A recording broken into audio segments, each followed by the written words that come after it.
February 11th, 2023, a Saturday morning in southeastern Connecticut. The winter sun rose weakly over suburban streets where most people were still sleeping. In a modest house in New London, Simas Kudirka died peacefully at age 92. He had been living quietly in America for nearly 50 years, working ordinary jobs, raising his family, trying to build a normal life after the extraordinary circumstances that had made him briefly famous in 1970. Most of his neighbors had no idea who he was or what he had done. They knew him as an elderly man, a Lithuanian immigrant, someone who kept to himself mostly, who spoke English with a heavy accent even after 5 decades in America.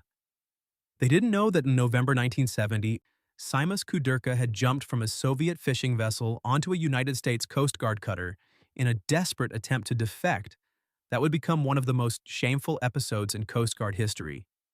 They didn't know that he had been beaten by Soviet officers on the deck of an American ship while American sailors watched helplessly.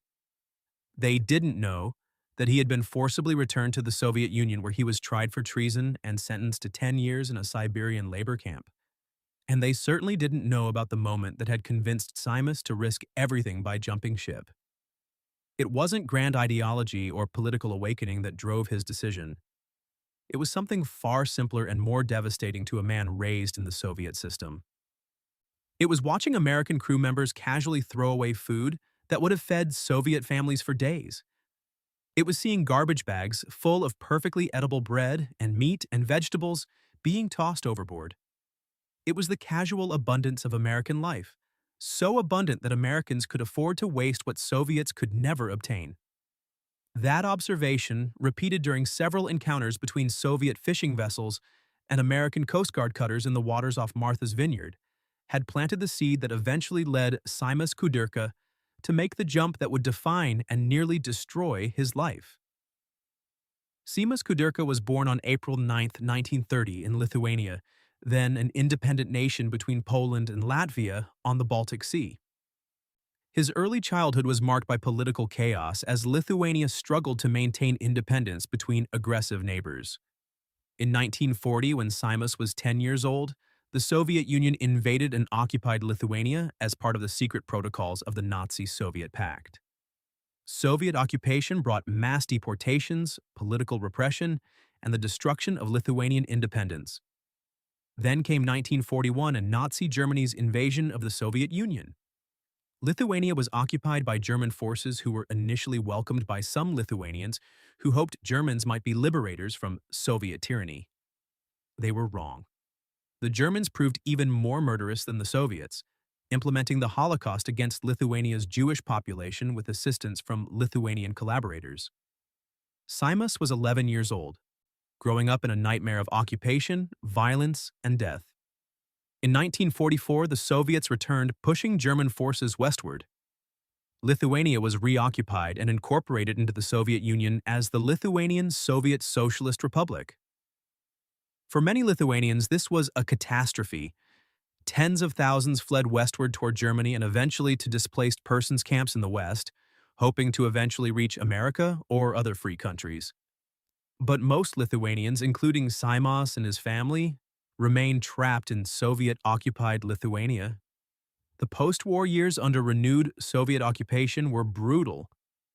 Lithuanian resistance fighters, called the Forest Brothers, waged guerrilla warfare against Soviet forces for nearly a decade. The Soviets responded with mass deportations, sending tens of thousands of Lithuanians to Siberia. Anyone suspected of nationalist sympathies, anyone with connections to pre-war Lithuanian independence, anyone who resisted collectivization of agriculture faced arrest, deportation, or execution. Simas survived these years by keeping his head down, avoiding political involvement, learning to navigate the Soviet system. He attended Soviet schools where the curriculum emphasized Marxist-Leninism and taught that Lithuania had been voluntarily liberated by Soviet forces from fascist oppression. He joined the Komsomol, the communist youth organization, because refusal would have marked him as politically unreliable. He learned Russian, which was necessary for any kind of career advancement in the Soviet system. After finishing his education, Simas found work as a radio operator. It was skilled technical work that required training and provided stable employment. In the early 1960s, he was assigned to work on Soviet fishing vessels operating in the Atlantic Ocean. These were large factory ships that processed catches at sea, part of the massive Soviet fishing fleet that operated throughout the world's oceans. Working on the fishing fleet had advantages. The pay was better than most Soviet jobs. Workers received bonuses for meeting quotas. There was access to goods that were scarce or unavailable in the Soviet Union because the ships called at foreign ports where crew members could sometimes purchase Western products. Most importantly for someone of Simas's background, working at sea meant being away from constant political surveillance that characterized life on land in Soviet Lithuania. But it also meant surveillance of a different kind. The KGB placed operatives on fishing vessels to monitor crew members for political reliability. Radios were controlled to prevent crew from listening to Western broadcasts. Shore leave in foreign ports was tightly restricted and supervised. The Soviet authorities were well aware that fishing vessels operating in international waters represented defection risks. Sailors who jumped ship could claim asylum in Western countries and would be impossible to retrieve without causing major diplomatic incidents. By the late 1960s, Simas had been working on Soviet fishing vessels for several years. He made regular trips to fishing grounds in the North Atlantic, particularly the rich fishing areas off the coast of New England. This meant regular encounters with American Coast Guard cutters that patrolled these waters to enforce fishing regulations and ensure Soviet vessels respected international maritime law. These encounters were routine and generally cordial at the operational level. Soviet fishing vessels would heave to when signaled by Coast Guard cutters. American officers would come aboard to inspect documents and verify the vessel's position relative to territorial waters. There would be brief conversations between captains through interpreters. Then the Americans would return to their cutter, and the Soviet vessel would resume fishing operations.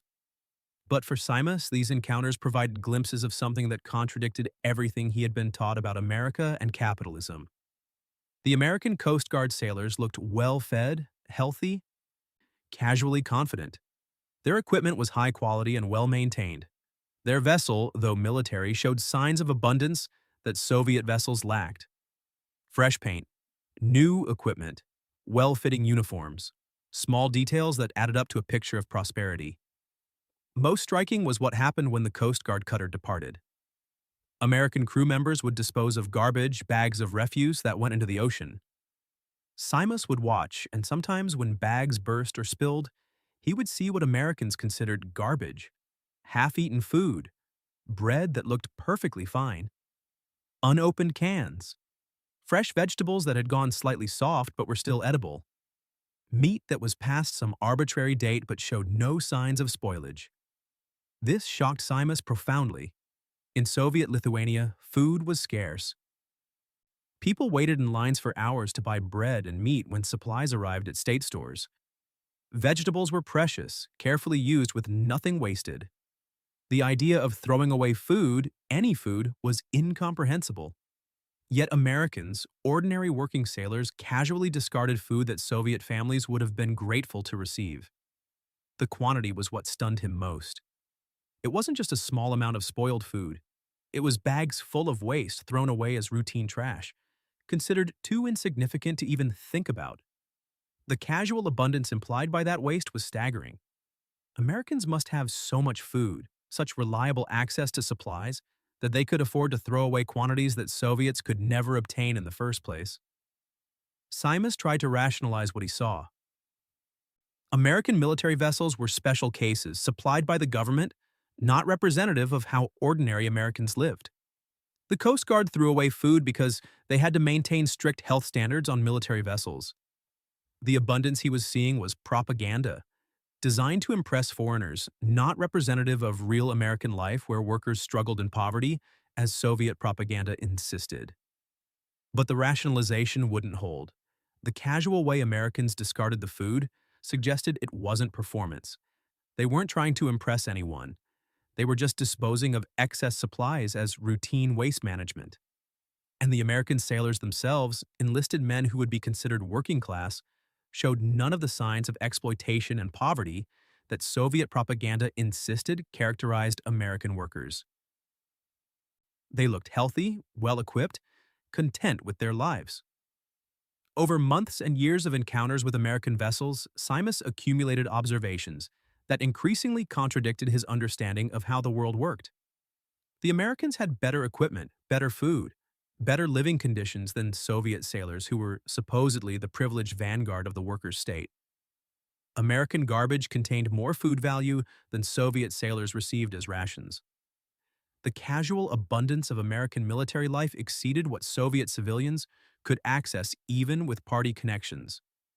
Something was fundamentally wrong with what Simas had been taught. Either American capitalism was not the exploitative poverty-inducing system Soviet propaganda described, or Soviet socialism was not the superior system it claimed to be. Most likely, both were true. America was more prosperous than Soviet propaganda admitted, and the Soviet system was more of a failure than Soviet propaganda could ever acknowledge. This realization grew in Simas's mind over the late 1960s. He didn't become pro-American or pro-capitalist in any ideological sense. He remained Lithuanian, still resentful of what Soviet occupation had done to his homeland, still aware of his identity as someone whose nation had been swallowed by an empire. But he began to understand that the Soviet system was built on comprehensive lies about its own success and about Western failure. The garbage bags thrown from American Coast Guard cutters had revealed truth more effectively than any propaganda broadcast. By 1970, Simas was 40 years old.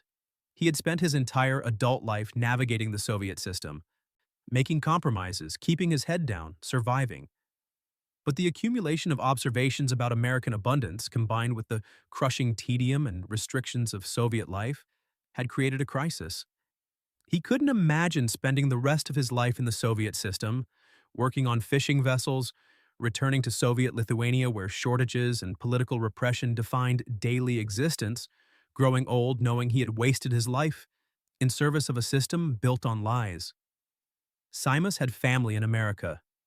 His mother had emigrated to the United States before World War II and was living in New York. He had written to her occasionally, though correspondence was monitored and restricted. He knew that if he could somehow reach America, he would have family support, someone to help him navigate a completely foreign society. In November 1970, Simas's vessel, the Soviet fishing mothership Sovetskaya Litva, was operating in international waters off Martha's Vineyard. On November 23rd, the vessel encountered the United States Coast Guard cutter Vigilant, which was conducting routine fisheries enforcement patrols. The two vessels tied up alongside each other for a routine inspection and exchange of pleasantries. Simas was working as a radio operator on the Sovetskaya Litva. He was not part of the official delegation meeting with the Americans, but he was on deck, watching the exchange, seeing the American vessel tied just meters away, and he made a decision that would change his life forever. He ran across the deck of the Sovetskaya Litva. He jumped across the gap between vessels onto the deck of the Vigilant. He started shouting in broken English that he wanted asylum, wanted to stay in America, would not return to the Soviet Union. American crew members, shocked by what was happening, tried to understand what he was saying and what they should do. Within minutes, chaos erupted. Soviet officers demanded Simas's immediate return, claiming he was mentally disturbed, that he had no right to defect, that the Coast Guard had no authority to grant him asylum. The American captain, Commander Ralph Eustis, was completely unprepared for this situation. He had no clear guidance on defections occurring in international waters during routine vessel inspections. He radioed his superiors for instructions. What happened next would become one of the most shameful episodes in United States Coast Guard history. While Commander Eustis waited for instructions, Soviet officers came aboard the Vigilant and confronted Simas. Despite being on an American military vessel, despite having requested asylum, Simas was not protected by American crew members. Soviet officers grabbed him, beat him, dragged him toward the rail to force him back onto the Soviet vessel. American sailors watched but did not intervene. They had not been ordered to protect Simas. Their captain had not authorized them to prevent Soviet officers from forcibly retrieving him. The American government's instructions, when they finally came, were to return Simas to Soviet custody without granting him an opportunity to make a formal asylum request on American soil. Simas fought desperately, screaming for help, begging Americans not to let the Soviets take him.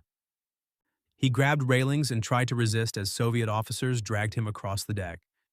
He was beaten in full view of American crew members. Blood ran down his face from blows to his head. And then he was thrown back onto the Soviet vessel where more officers were waiting to subdue him completely. The entire incident lasted less than 30 minutes. Then the vessels separated, and the Sovetskaya Litva headed back toward Soviet waters with Simas in custody. Within hours, Commander Eustace and his superiors realized they had made a catastrophic mistake. The United States had a long-standing policy of granting asylum to defectors from communist countries. Simas had clearly and explicitly requested asylum. Yet he had been forcibly returned to Soviet custody, where he would certainly face brutal punishment. The political fallout was immediate and intense. American newspapers reported the story with outrage. Congressional hearings were held. Lithuanian-American organizations protested. Commander Eustace was reassigned, and his career effectively ended. New policies were implemented to ensure that future defection attempts would be handled properly. But for Simas, these developments came too late. The Sovetskaya Litva returned to the Soviet Union, where Simas was immediately arrested by the KGB. He was charged with treason, with attempting to defect to the enemy, with betraying the Soviet state. The trial was held in May 1971 in Vilnius, Lithuania. Simas was represented by an attorney but had no real defense. He admitted attempting to defect, explaining that he wanted to join his mother in America and could no longer tolerate life in the Soviet system. The court sentenced him to 10 years in a strict regime labor camp. Simas was sent to a labor camp in Siberia where conditions were harsh. He worked long hours in brutal cold at physically demanding labor. Food was minimal. Medical care was practically non-existent. Prisoners lived in barracks, slept on wooden platforms, endured constant surveillance and arbitrary punishment. Many prisoners did not survive their sentences. At age 40, Simas faced the prospect of spending the rest of his productive life in these conditions, assuming he survived it all. But Simas's case had attracted international attention. Lithuanian-American organizations lobbied intensely for his release. American politicians, embarrassed by the Coast Guard's handling of the initial defection attempt, pressured the Soviet government. Most importantly, researchers discovered that Simas's mother had been born in Brooklyn before emigrating to Lithuania, which meant Simas had a claim to American citizenship through his mother. This transformed his case from a simple defector situation into a question of whether the Soviet Union was imprisoning an American citizen. The Nixon administration, engaged in détente with the Soviet Union, used Simas's case in broader negotiations. In 1974, as part of a complex set of exchanges and diplomatic arrangements, the Soviet government agreed to release Simas. On August 23, 1974, after serving 3.5 years of his 10-year sentence, Simas was released from the labor camp and allowed to emigrate. On November 5, 1974, Simas Kudirka arrived at Kennedy Airport in New York. He was 44 years old, gaunt from his years in the labor camp, uncertain about his future, but finally free. His mother was waiting for him, along with Lithuanian-American community leaders and journalists who wanted his story. He was granted American citizenship based on his mother's status. He was finally in the country he had glimpsed from the decks of Soviet fishing vessels, the land whose garbage had shown him that the Soviet system was built on lies. The initial months were overwhelming. Simas spoke minimal English and had to learn the language from scratch. Lithuanian-American organizations helped him find housing and provided financial support. He underwent medical examinations that revealed the damage from his years in the labor camp. He was reunited with his mother, seeing her for the first time in decades. Everything was new, strange, overwhelming, but it was the ordinary abundance of American life that most profoundly affected Simas. The first time he entered an American supermarket, he was stunned into silence. The aisles of food, the varieties of products, the quantities of everything, the casual abundance that Americans took completely for granted. He walked through the store touching packages, reading labels, unable to comprehend how this much food could exist in one place, accessible to ordinary people. The meat section particularly amazed him. In Soviet stores, meat appeared occasionally and sold out within hours, requiring connections or luck to obtain. Here were refrigerated cases full of different cuts of beef, pork, chicken, displayed in quantities that seemed impossible. And Americans walked past casually, selecting cuts based on preference and price, complaining if the selection wasn't good enough. The produce section was equally overwhelming. Fresh vegetables and fruits in November, well out of growing season, imported from warmer climates or grown in greenhouses. Varieties he had never seen before, quantities that would have been unimaginable in Soviet stores. All of it available to anyone with money, no ration cards required, no waiting in lines, no party connections necessary. But what truly devastated Simas was watching what Americans threw away. He saw shoppers rejecting produce because of minor blemishes. He saw employees removing perfectly edible food from shelves because it was approaching an arbitrary sell-by date. He saw garbage bags from restaurants containing food waste that would have fed Soviet families. The casual waste, the unthinking disposal of abundance revealed just how profound the gap was between American prosperity and Soviet scarcity. Simas found it difficult to throw anything away. Years of Soviet scarcity had trained him to save everything, to repair rather than replace, to use items until they were completely worn out. In America, people disposed of clothing that was merely unfashionable. They threw away appliances that could be repaired. They considered items worthless that Soviets would have considered valuable. The consumer culture of planned obsolescence and constant upgrade was incomprehensible to someone raised in a system where scarcity was the permanent condition. He remembered the garbage bags thrown from American Coast Guard cutters, the observation that had convinced him American propaganda about poverty was wrong and Soviet propaganda about prosperity was lies. Now, he was living in the country that produced that abundance, and it was simultaneously wonderful and troubling. Wonderful because it meant freedom from constant material want, from the grinding shortage economy of the Soviet system. Troubling because the waste seemed morally wrong, because abundance taken for granted loses meaning, because prosperity without appreciation becomes empty. Simas found work in New York, eventually settling into a job with a shipping company where his experience with maritime radio operations was valuable. He married, had children, built an American life. He tried to assimilate, to become American, to leave behind the trauma of his defection attempt and imprisonment. But he remained Lithuanian at his core, connected to a community of Lithuanian immigrants who preserved their language and culture in exile. The psychological cost of his defection was heavy. Simas had family and friends still in Soviet Lithuania who he could not contact without endangering them. His attempt to defect had marked his relatives as politically suspect, subjecting them to enhanced surveillance and discrimination. He carried guilt for the suffering his decision had caused them, even though he understood that staying would have meant accepting permanent imprisonment in the Soviet system. He watched the Cold War continue through the 1970s and 1980s. He followed news about Soviet dissidents and defectors. He saw the gradual evolution of American and Soviet relations through détente, renewed confrontation, and eventually Gorbachev's reforms. He hoped Soviet Lithuania might someday be free, but didn't believe he would live to see it. Then came 1989 and 1990 and the stunning collapse of Soviet control over Eastern Europe. The Baltic states, including Lithuania, declared independence. The Soviet Union, unable or unwilling to use force to maintain its empire, allowed the declarations to stand. In 1991, the Soviet Union itself dissolved. Lithuania was free. Simas could finally return home.